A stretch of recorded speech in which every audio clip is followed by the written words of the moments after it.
Young tiger NTR తాజా చిత్రం Janata garage అంచనాలకు తగ్గట్టుగానే టాలీవుడ్లో చాలా సంచలనాలు సృష్టించింది.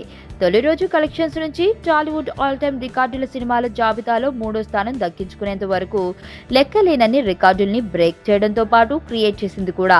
అలాంటి ఈ సినిమా ఒక్క విషయంలో మాత్రం పెళ్లి చూపులు మూవీ కంటే కాస్త వెనుకబడిపోయింది.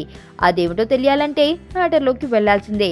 జనతా గ్యారేజ్ మీద నెలకొన్న భారీ అంచనాల నేపథ్యంలో యుఎస్ డిస్ట్రిబ్యూటర్స్ ఈ మూవీ రైట్స్ ని 7.25 కోట్లకు కొనుగోలు చేశారు. నాన్నకు ప్రేమతో 2 మిలియన్ క్లబ్లోకి ఎన్టీఆర్ చేరడంతో గ్యారేజ్ $2.5 మిలియన్ ని క్రాస్ చేస్తుందనే నమ్మకంతో అంత రేటుకి రైట్స్ తీసుకున్నారు. అంచనాలకు తగ్గట్టుగానే ప్రీమియర్స్ తోనే ఈ సినిమా $500,000 మార్క్ ని క్రాస్ చేసింది. 5 రోజుల లాంగ్ వీకెండ్ మొత్తం $1.52 మిలియన్ రాబట్టింది. దీంతో టోటల్ రన్ లో ఈ చిత్రం 3 మిలియన్ మార్క్ ని క్రాస్ చేసే అవకాశం ఉందని ట్రేడ్ వర్గాలు భావించాయి. కానీ ఆ ఊహాగానాలు ఒక్కసారిగా బోల్తా పడ్డాయి. ఎందుకంటే ఫస్ట్ వీకెండ్ తర్వాత గ్యారేజ్ కలెక్షన్స్ అనూహ్యంగా తగ్గాయి. దీంతో 2 మిలియన్ మార్క్ ని టచ్ చేయడమే గగనంగా మారింది. ఇప్పటి వరకు ఈ చిత్రం యుఎస్ బాక్స్ ఆఫీస్ వద్ద $1.80 మిలియన్ గ్రాస్ కలెక్ట్ చేసింది. షేర్స్ పరంగా చూసుకుంటే 8 కోట్లన్నమాట. ఈ లెక్కన డిస్ట్రిబ్యూటర్ కి వచ్చిన ప్రాఫిట్ కేవలం 75 లక్షలే. టోటల్ రన్ టైమ్ లో ఇది 1 కోటి వరకు చేరే ఛాన్స్ ఉంది.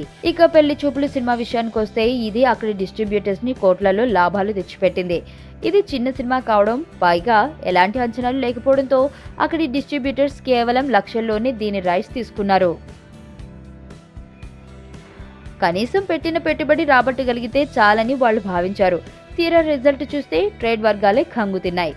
అక్కడ 50 రోజులు సక్సెస్ఫుల్ గా కంప్లీట్ చేసుకున్న ఈ సినిమా $1.2 మిలియన్ పైగానే కలెక్ట్ చేసి ఆశ్చర్యంలో ముంచెత్తింది. సేర్చ్ పరంగా చూసుకుంటే 5 కోట్ల పైన అన్నమాట. ఇందులో రైట్స్, ప్రింట్స్, పబ్లిసిటీ ఖర్చులన్నింటికి తీసేస్తే 4 కోట్లు ప్రాఫిట్ డిస్ట్రిబ్యూటర్స్ కి అందింది. గ్యారేజ్ తో పోల్చుకుంటే పెళ్లి చూపులు సినిమాని డిస్ట్రిబ్యూటర్లకు భారీ లాభాలు తెచ్చిపెట్టింది. ఈ ప్రాఫిట్ విషయంలోనే గ్యారేజ్ ఆ చిన్న సినిమా చిన్నబోయింది.